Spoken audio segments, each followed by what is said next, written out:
يا أيها الذين آمنوا إذا نودي للصلاة من يوم الجمعة فاسعوا إلى ذكر الله وذروا البيع ذلكم خير لكم إن كنتم تعلمون. صدق الله مولانا العظيم وصدق رسوله النبي الكريم ونحن على ذلك لمن الشاهدين والشاكرين والحمد لله رب العالمين. اللهم صل على سيدنا مولانا محمد النبي الأمي وعلى آله وسلم تسليما كثيرا كثيرا. اللهم رب الحل والحرام ورب البيت الحرام أبلغ روح سيدنا مولانا محمد منا السلام.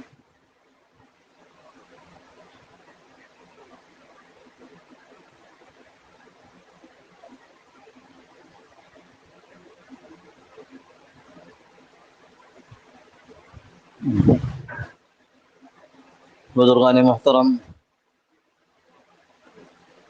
اللہ تعالی شانہ کا بے حد کرم اور احسان ہے جس نے رسول اللہ صلی اللہ تعالی علیہ وسلم کے ذریعے ہم کمزور بے مایہ انسانوں کو رہبری کی ایسی شکل عطا فرمائی جہاں علم بھی دیا اور عمل بھی دکھایا، تعلیم بھی دی ایسے کرو ایسے نہ کرو، اور خود عمل کر کے بھی دکھایا کہ یہ کیا اور وہ نہ کیا۔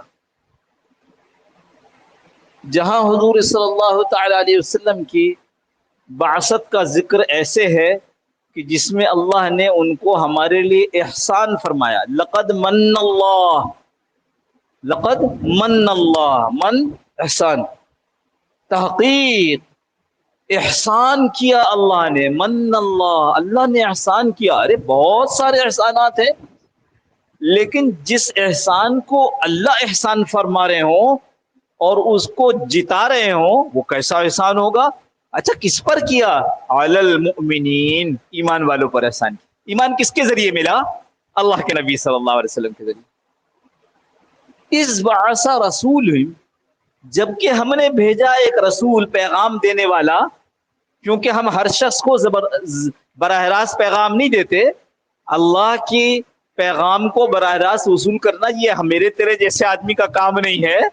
حضرت رسول کریم صلی اللہ تعالی علیہ وسلم کے پاس جب جبرائیل پیغام لے کر آتے، فرمایا کہ کسی صحابی کے ران پر سر رکھ کر لیٹے ہوئے تھے کہ جبرائیل وہی لے کر آ گئے۔ وہ صحابی کہتے ہیں کہ اس کا بوجھ ایسا تھا کہ جیسے مجھے لگے کہ میری ٹانگ ٹوٹ جائے گی۔ ہم تھوڑی سنبھال سکتے تھے۔ اللہ نے ایک رسول، کیا ہو گیا، اللہ نے ایک رسول ایسا بھیجا جس نے آ کے اللہ کے پیغام کو وصول کیا اور وصول کر کے ہم تک پہنچایا۔ پیغام وصول کرنا ہر کسی کے بس کی بات نہیں تھی۔ رب تعالیٰ کا پیغام وہ کیسے وصول ہوگا؟ ہم وہ خالق، ہم مخلوق، ہمارے اس کے درمیان کوئی موازنہ نہیں۔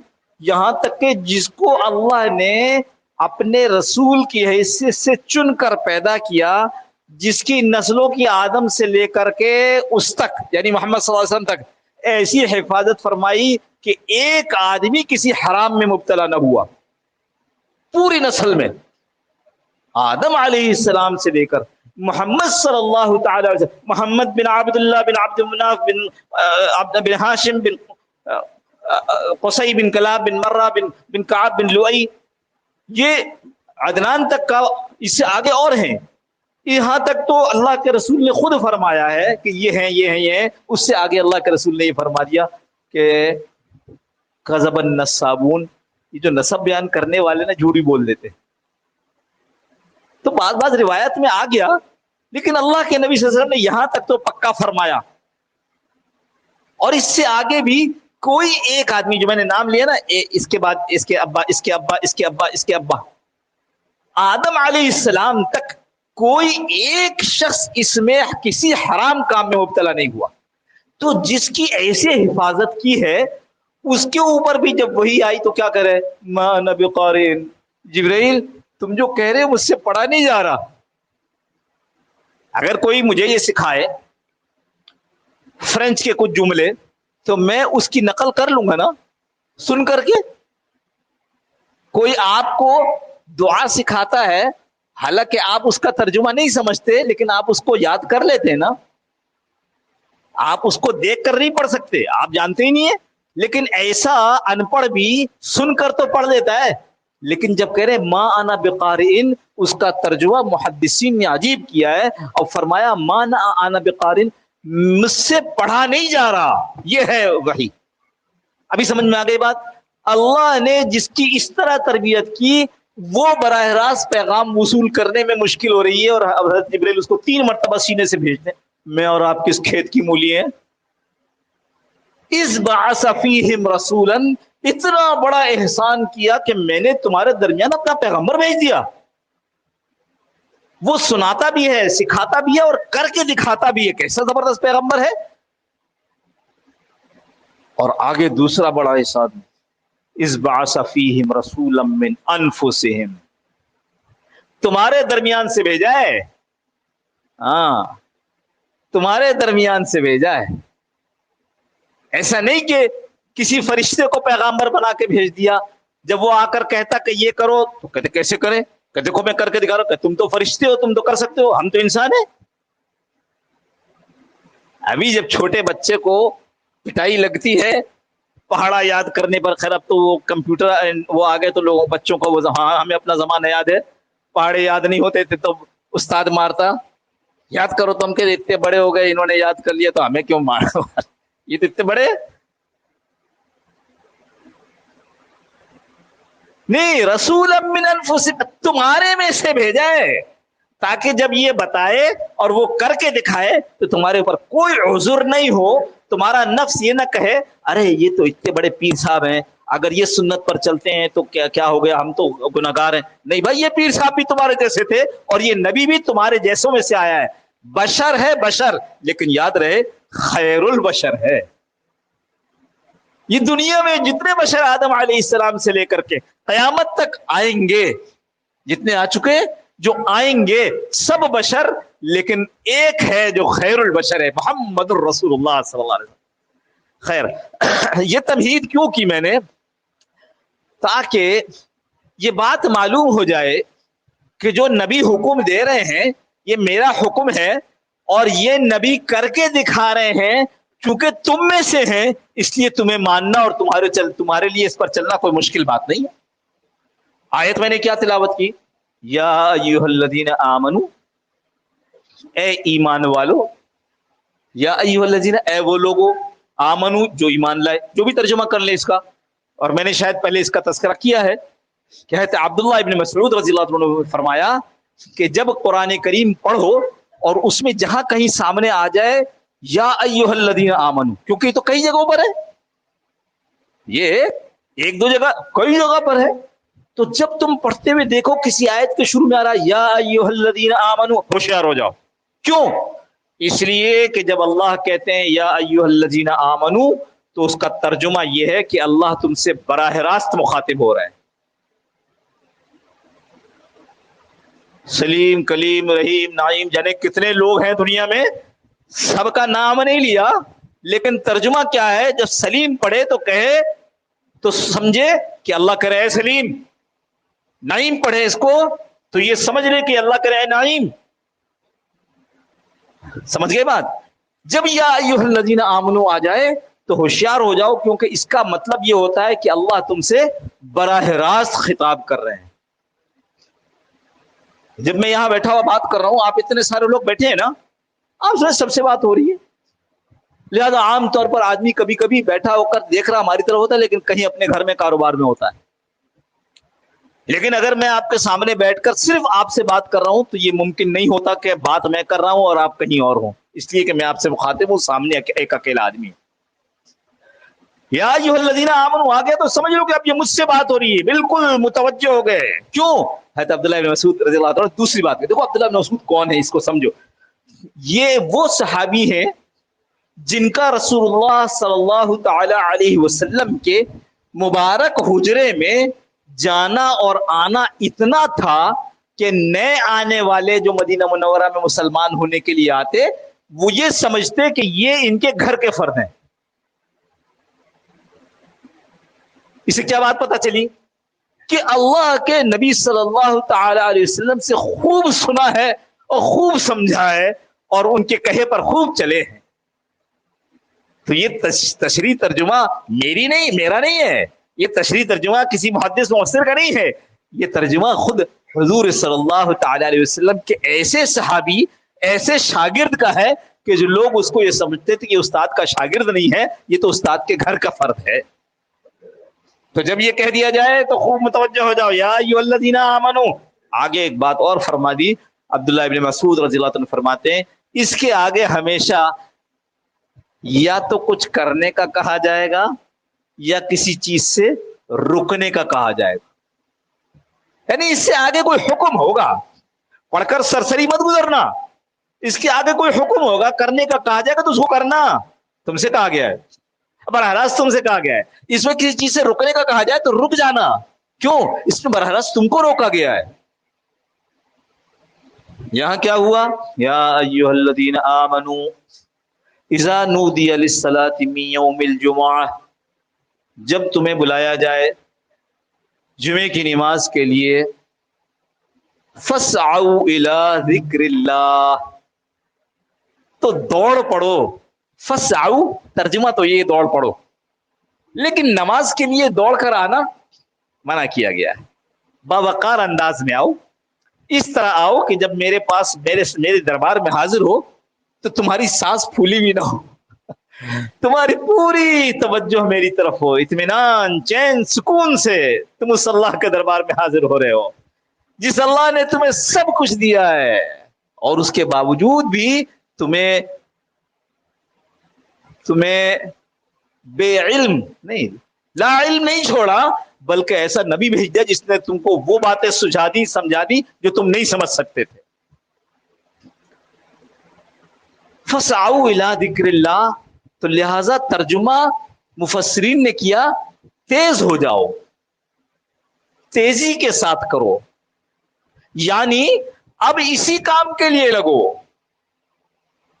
جمعے کے لیے، جمعے کی تیاری، یہ ہے ہمارا موضوع. جمعے کو ہم نے کیا کیا؟ جمعے کو ہم نے یا تو چھٹی کا دن بنا دیا، ایک عرصے تک چھٹی ہوتی رہی، اور جو چھٹی ختم ہوئی تو پھر یہ آپس میں بحث چلی. اسلام میں چھٹی دیکھو، جمعہ کی چھٹی ختم کر دی انہوں نے، اور اتوار عیسائیوں والی چھٹی دے دی. ارے چھٹی نہ عیسائی ہے، نہ یہودی ہے، نہ مسلمان ہے. اسلام میں چھٹی کا تصور اس لیے کچھ نہیں ہے، اس لیے کوئی تصور نہیں ہے چھٹی کا کہ اسلام میں طرز زندگی وہ نہیں ہے جو یورپ والوں کی طرز زندگی ہے.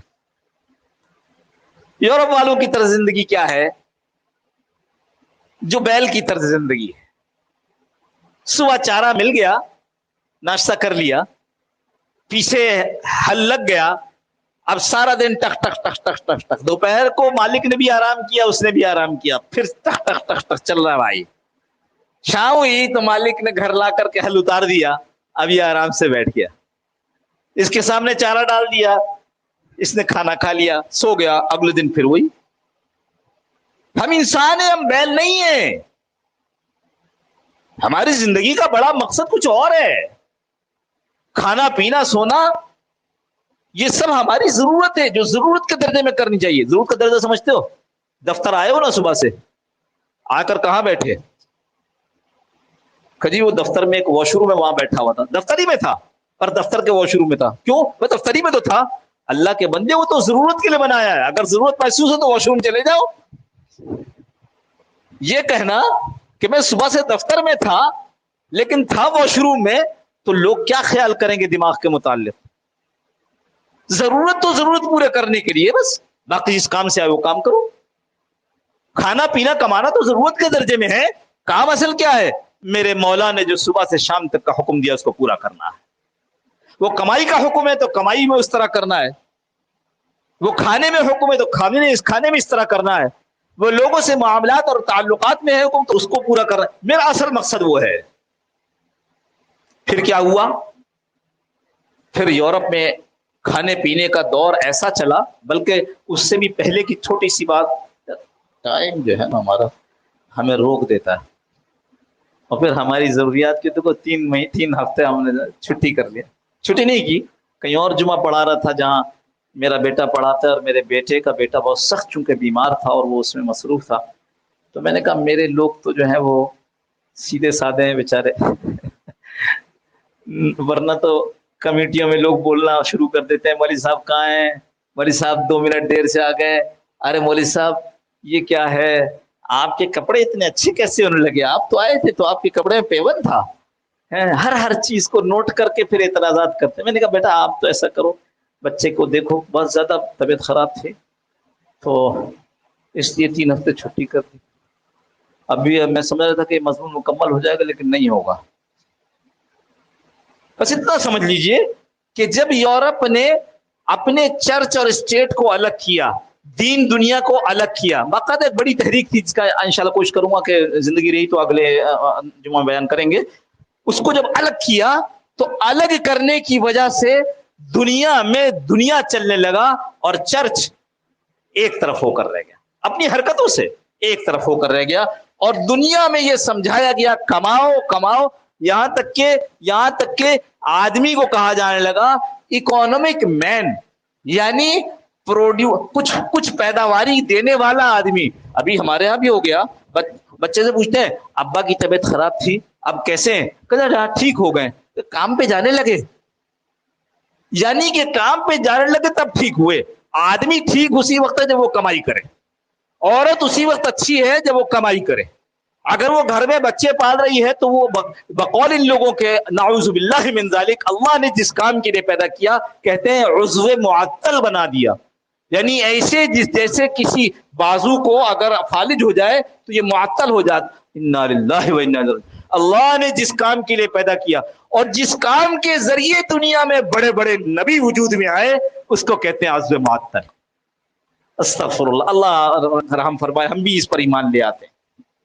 خیر، تو اس کی وجہ سے یہ ہوا کہ دن بھر کماؤ، دن بھر کماؤ، دن بھر کماؤ، کمائی کے لیے تو پیدا کیے گئے ہو، جب ہفتے میں صبح سے شام کمائی کرو گے تو ایک دن تو آرام کا چاہیے ہوگا نا، چھٹی کا، وہ بھی اس لیے نہیں کہ آپ کو آرام دینا چاہتے ہیں، وہ بھی اس لیے کہ آپ جب صحت کے واسطے کیپٹلزم سرمایہ دارانہ نظام کے واسطے کما رہے تھے تو 6 دن کے بعد اگر آپ کو ایک دن چھٹی کرنا دیا نا تو آپ کی پیداواری صلاحیت کم ہو جائے گی، ان کی پیداوار میں کمی آ جائے گی۔